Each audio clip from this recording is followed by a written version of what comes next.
Oklahoma City police officers have been wandering in all day at police headquarters to vote on a tentative work contract. This is the second time this year officers have been presented with a proposal to vote on. The first proposal offered a $133 increase for all officers, but now that has been changed to a 9% across-the-board raise. Police overwhelmingly voted down the first proposal, and how do they feel now? Not real happy with it myself, but that's all they're going to give us. That's probably all we're going to get. So. I voted for the proposal. Why is that? I've been on 17 years, and it's right now it seems that the older officers were favored more. I don't think we're any further ahead with this agreement than we were with the last one. Disappointed overall? Very disappointed. If this latest proposal does not pass, then police will ask for arbitration that is binding to the officers, but not the city. Ed Stewart, Action 4, Police Headquarters.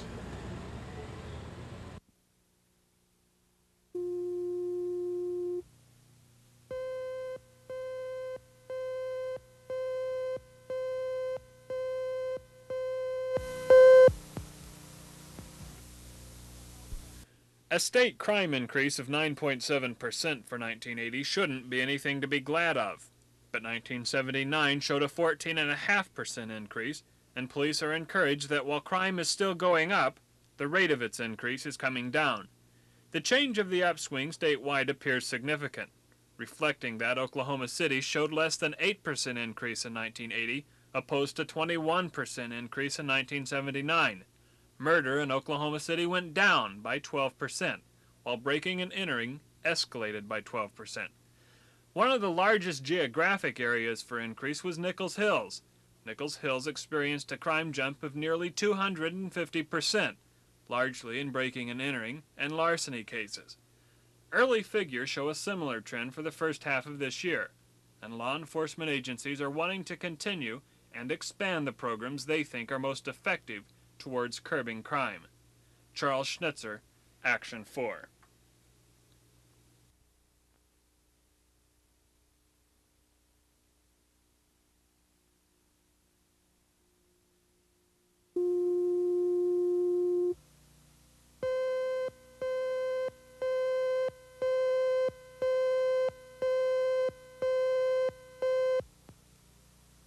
Yes, sir. A Tulsa policewoman was killed early this morning when her patrol car was struck from behind and burst into flames. 27-year-old officer Fabrian Van Arsdale had stopped a car on a routine traffic violation. A third car hit her from behind at a high speed. Van Arsdale was killed instantly. The Officer Van Arsdale's car burst into flame, and she was trapped in the vehicle. Passerby and an off-duty officer attempted to remove Officer Van Arsdale from the vehicle, but the doors had been wedged shut due to the force of the impact. The driver of the third car, 32-year-old Stephen Mills of Tulsa, is in custody, suspected of driving under the influence, driving under suspension, and manslaughter. Van Arsdale was a 5-year police veteran and was recently acquitted after she fatally shot a fleeing rape suspect.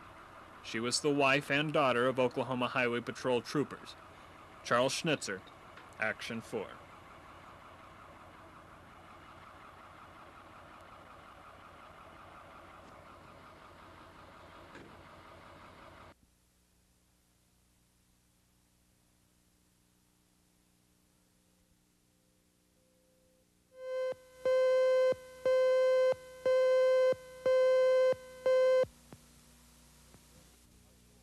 This morning's rehearsal of Wednesday's royal wedding got off with the precision and punctuality that have made the British, British. Everything needs to go precisely as planned for the most public wedding in this century. The wedding draws so much attention because the leading figures are royalty, figures in a world where royalty exists primarily in fantasy. Of course, the figures themselves were not there for the rehearsal today. In their stead were scores upon scores of aides and advisors, mapping out in minute detail the motions of the Queen, the Prince, and the Princess-to-be. Do you want to have a look at this ring? We'll put it in a second. The figures themselves were involved in less tedious pursuits. Much of the royal family watched as Prince Charles competed in his final game of polo as a bachelor. One other figure there was First Lady Nancy Reagan.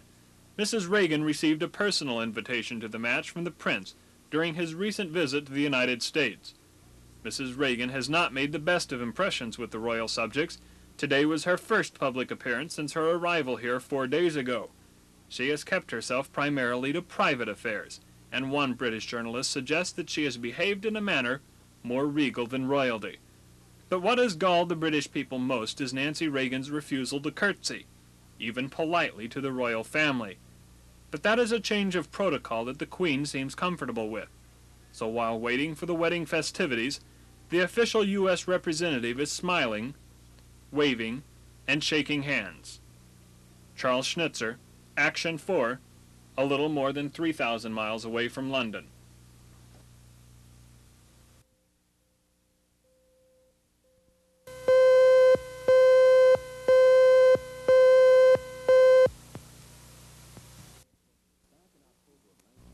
Back in October of 1975, OG&E asked for $30.5 million, but it received only $9.6 million. It was December of 1976 when OG&E came back and said it needed only $2.9 million. It came close to that, with $2.2 million granted. 1 year later, the power company wanted an additional $40.5 million in April of '77, but got only about half that figure, a little more than $20 million. Next, late in 1978, OG&E came back again with a $93.3 million request for more money. The Corporation Commission decided OG&E only needed $78 million that year, which also included the 1979 rate increases. Last year, OG&E topped it off by asking for more than $141 million. It fell way short of the request and ended up with a $78 million hike. Question: will the increases ever at least slow down? Every time we apply for a rate increase, we're using old figures. We have to base it on time in the past, expenses that we've had. As the years go by and expenses increase, we're always trying to catch up with our rate increases, and of course we have never received all that we've asked for. If we did receive all that we asked for, it would still require coming back at some time in the future just because of increased costs. Rayburn says actually electricity is cheaper now than ever before.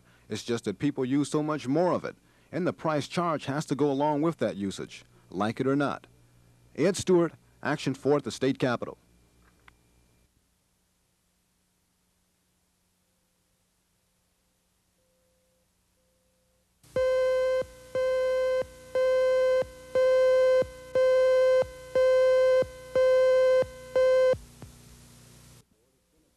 In the past few months, the State Fair Board has been accused of not being open with its records. The Fair Board handles millions of dollars each year and is responsible to let the city government know how business is going, since the board only manages the fair for the city. Oklahoma City Councilman Bob Frank proposed that a city auditor be appointed to take part in the planning and money management during the State Fair, because he says the city has never really received audit information. This crutch of saying that you have an audit is one that has been used around here for I don't know how many years when we have never had an audit at City Hall. And well, I don't know you made a remark, and I think that you as our leader should be a little more careful about what you say if you don't know what you're talking about.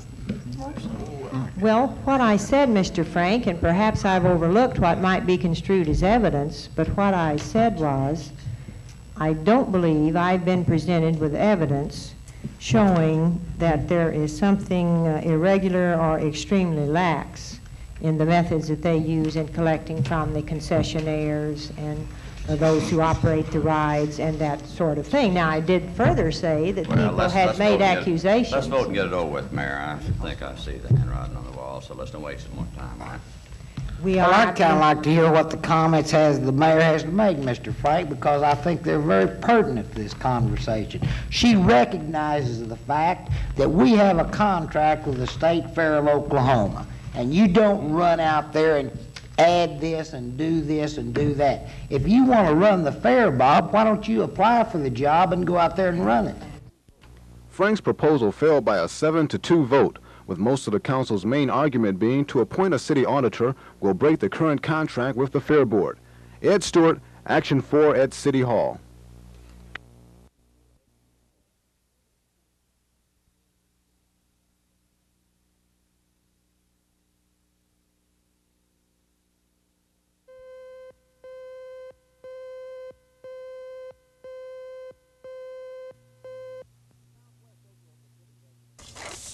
Southwest Oklahoma City residents were out today, surveying the damage and cleaning up after the flood.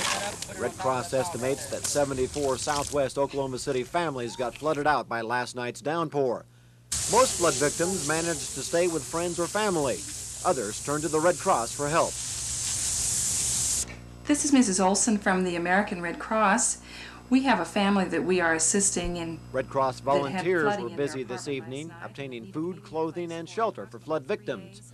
Mrs. Myrtle McKenna is one of those victims. She had to flee when water soaked her apartment last night. She's grateful for the Red Cross's assistance. They've gotten us a motel room for right now. And they've been nice. They came over because it was hard for me to get up to where they were. So they came over to the apartment, to Joe's apartment, their managers, and talked to me. When the Red Cross Relief Center closed down this evening, volunteers had counseled dozens of victims and had arranged sleeping accommodations for a handful. Relief operations will continue tomorrow at the Capitol Hill National Guard Armory at Southwest 44th and Barnes. Flood victims who need assistance are encouraged to drop by the armory this week. Scott Wallace, Action 4, Southwest Oklahoma City.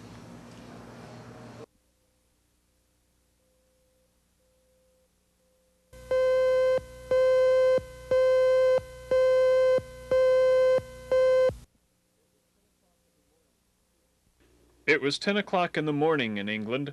Everyone was arriving at St. Paul's Cathedral. London was making ready for the royal wedding. It was 4 o'clock in the morning in Shawnee, Oklahoma, where royal subjects were making their own preparations. If the British still had American colonies, it's hard to say where these people would fit in. They love America, but England is home.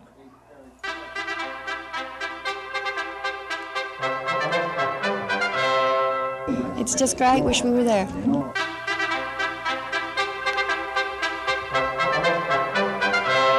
I would miss it for the tin china. Isn't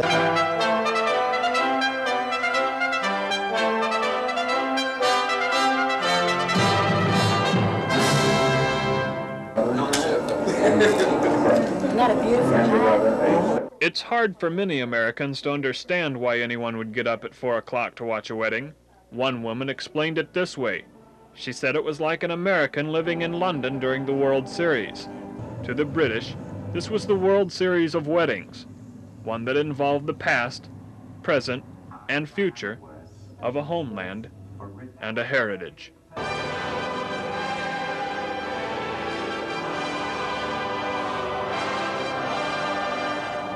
God save our Charles Schnitzer, Action 4 in Shawnee, Oklahoma.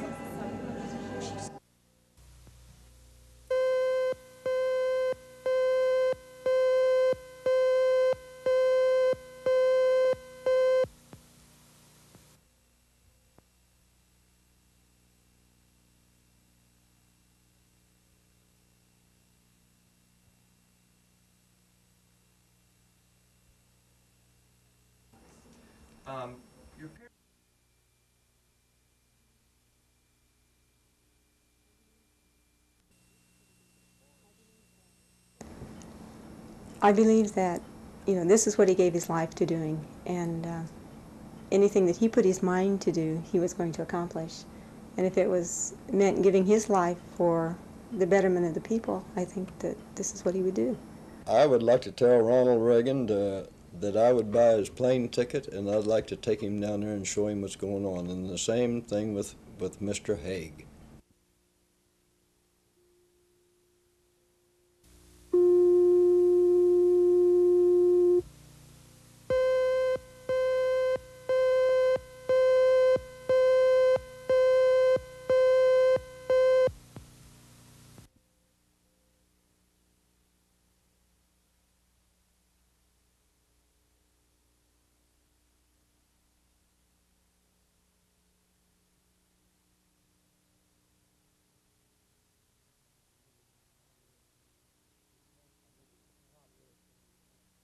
I think it's a proper request and the proper way of going about to seek help from our government. What has happened is that there's no question of the fact that Father Rother has been murdered. What we're trying to find out is who did it. And we don't have the means of finding out, but I think through our government we can.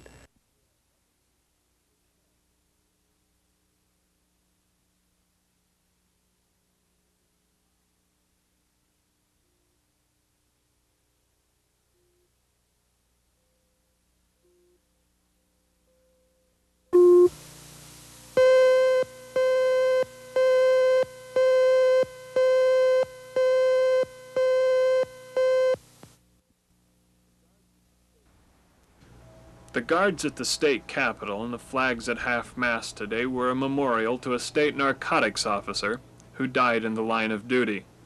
29-year-old Bill Morgan and 2 McAlester police officers were killed Thursday when their plane crashed while searching for marijuana fields.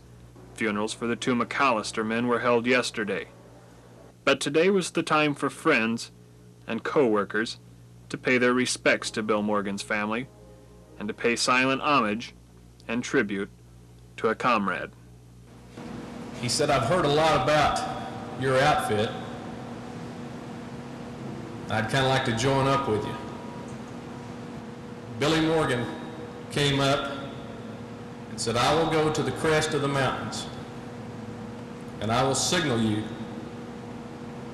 when the way is clear and safe." I awoke this morning from camp and caught a familiar reflection from the sky. And there on the crest was Billy. And he sent the signal back to us that the way is clear and safe. I say to you now, Billy, vaya con Dios, young scout.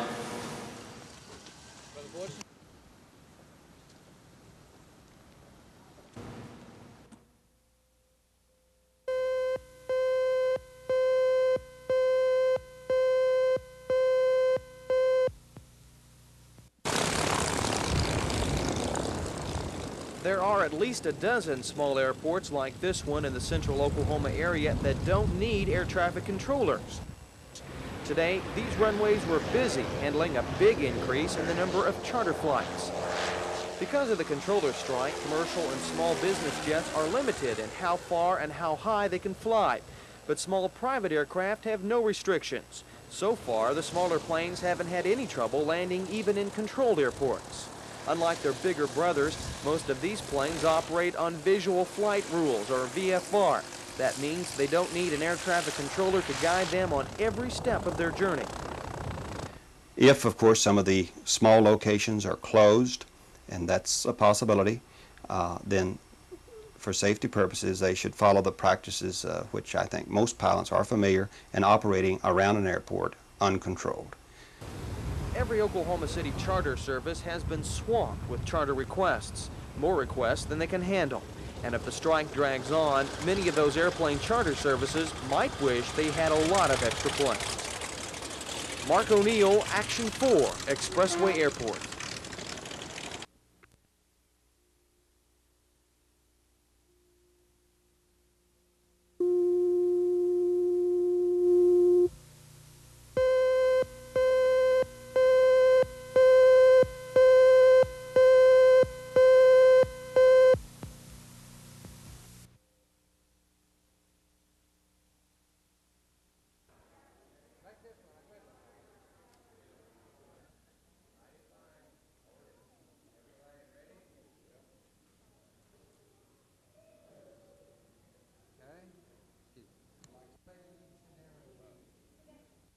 I was widowed in '68. My husband was a helicopter pilot, and I had 4 sons to raise by myself and realized that this was a very big job and I needed a male role model for them. So I came to this agency. They supplied me with big brothers for my sons, and this relationship between my boys and their big brothers grew into great friendships, and now even though they've reached the age of 18 and are no longer eligible for the program, they still maintain their friendships with their big brothers. And it's kind of wonderful to have someone to be a friend to you when you're little and then have a friend when you grow up, too.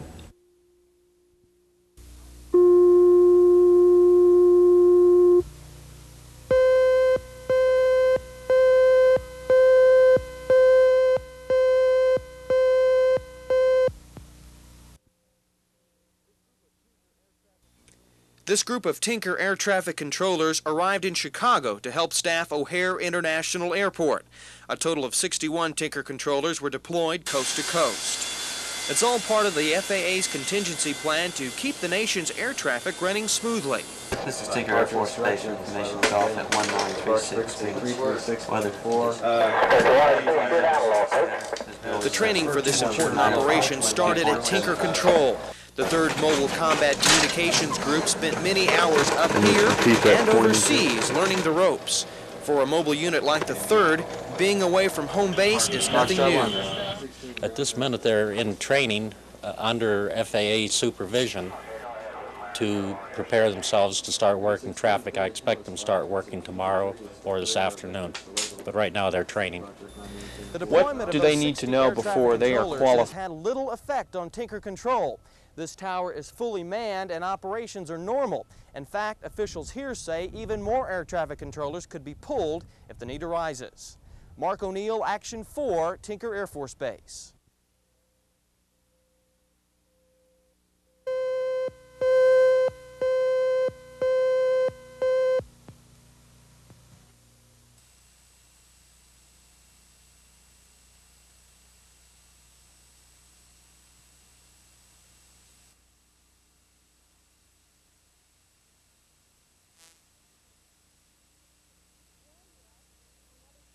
Well, yes. My mother's getting ready to go to New York, and we've had to change flights, but she finally got on one. The first flight that I was originally scheduled on was canceled, and I got in Oklahoma City yesterday from Philadelphia. I drove half, and we called the airport, and they rescheduled my original flight to an earlier time. So outside of that, everything's fine. No, the air traffic controller didn't delay me any of it at all. Are you flying right now? Well, I just arrived in Oklahoma City, and we'll leave here later on this afternoon. Okay, were your flights delayed, or? No, everything was very normal. Well, I was supposed to be here last night, and I was paged just a little while ago, and I'm still trying to find the people that come for me. Well, we couldn't go where we planned to go. It's kind of difficult. We live about 100 miles from here, making arrangements to be here for flight. You had to call, I think, at 7 o'clock yesterday afternoon to find out. Very much so. In what way? In what way? We had to go from Rome to Frankfurt to get out, or we'd have been staying probably about 3 days.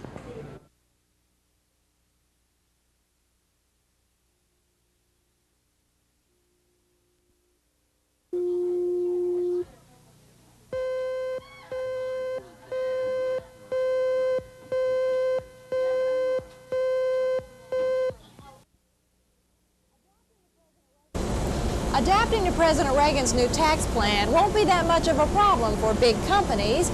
They do all their payroll work by computers. It's just a matter of plugging in a new tax formula and working from there. The computer can print out literally hundreds of paychecks with the new tax figures intact. The tax cut will show up when the employee receives his paycheck. He should notice the government is taking out less. But what the employees of smaller businesses may not notice is that their employer figured the tax cut himself. For example, in this restaurant where 27 people work, one person figures the time cards and paychecks. Manager Mary Ann Robinson can spend hours doing the job computers can do in a matter of seconds. And when President Reagan's tax cut takes effect, she's just hoping it won't mean more hours spent working with numbers. We just do everything manually here, and that wouldn't be very much different than we've done it in the past. Actually, we'll just have different tables to look at. It'll be, I suppose, a little more margin for error, you know, if you're used to doing it one way and then have to change it.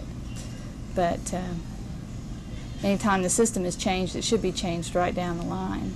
And President Reagan's tax cut is supposed to be right down the line, too, giving everyone the same percentage tax cut based on their yearly income. Bella Shaw, Action 4 in Northwest Oklahoma City.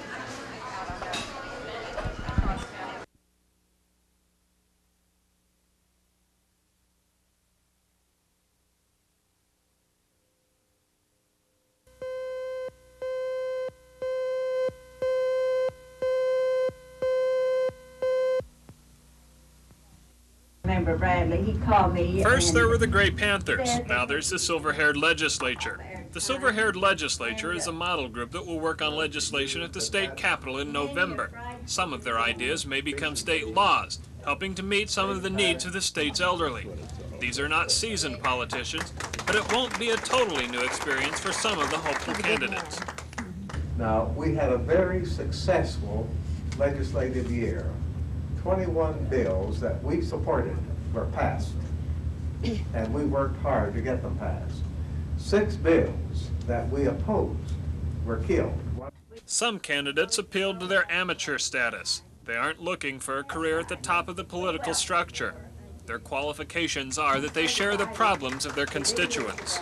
I just don't know. I couldn't be a politician because you get out in the heat and you go here and you visit there and you explain to them why you'd like to have the job, and they're all so friendly and nice and lovely, and I know all these people are not going to vote for me. But I'm going to ask you, as many of you as you possibly can, I need your vote. Statewide elections for the legislature will be held Tuesday at 9 in the morning. Polls close at 2. While the candidates are new to politics, they aren't new to trying to solve the problems of their contemporaries. Even after the legislature is over, they will continue to work to that end. Charles Schnitzer, Action 4. Now I think we will have our good friend Udell.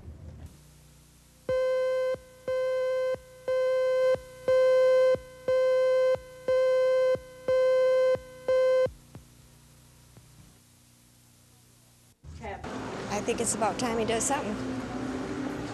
Although I do think that, of course, I think some of it's a little bit harsh, but I think he has to stand firm on this. I think $10,000 a year raise is pretty big, don't you? Yes, I think what they did was against the law. I think they broke an oath that they took when they accepted the job. I think they knew what the job amounted to when they wanted the job. And I think everything he's done, I've agreed with. Give them what they wanted, I think he should give them what they wanted. Or partially, anyway. Because they are under quite a stress, everything. So I think they should give them what they wanted. I'm sorry it had to come to that, but it is illegal for government workers to strike, and I think that was his only option. I think he's doing a good job, and I hope he doesn't back down.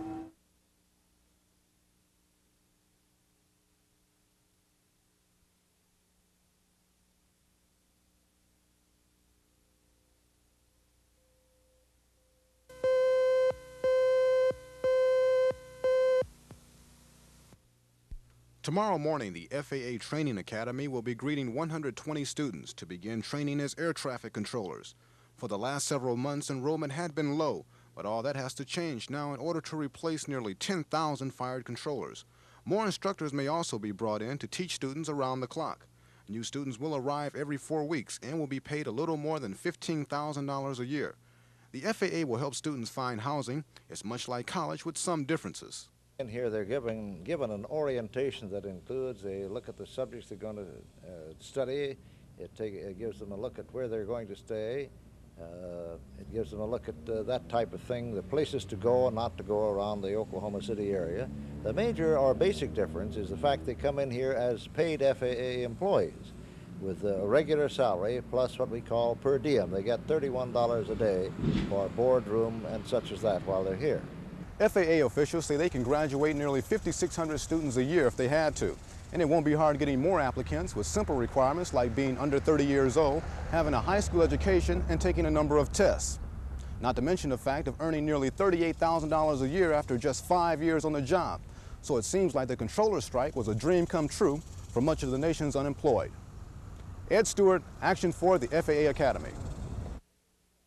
Were passed, and we worked hard to get them passed. 6 bills that we opposed were killed. One of those bills would have...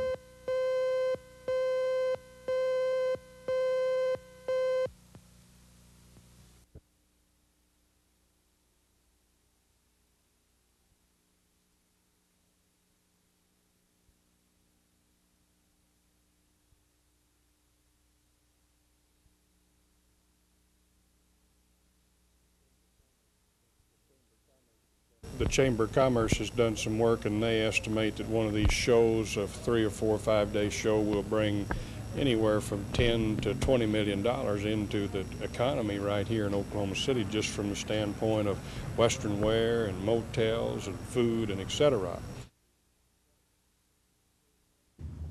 To represent us, I think it's a great job that they're doing. Let's give them a big hand again. Getting you some back, because I know your meeting is pressed, but I hadn't met you folks. I've been a member of AARP for about 5 years.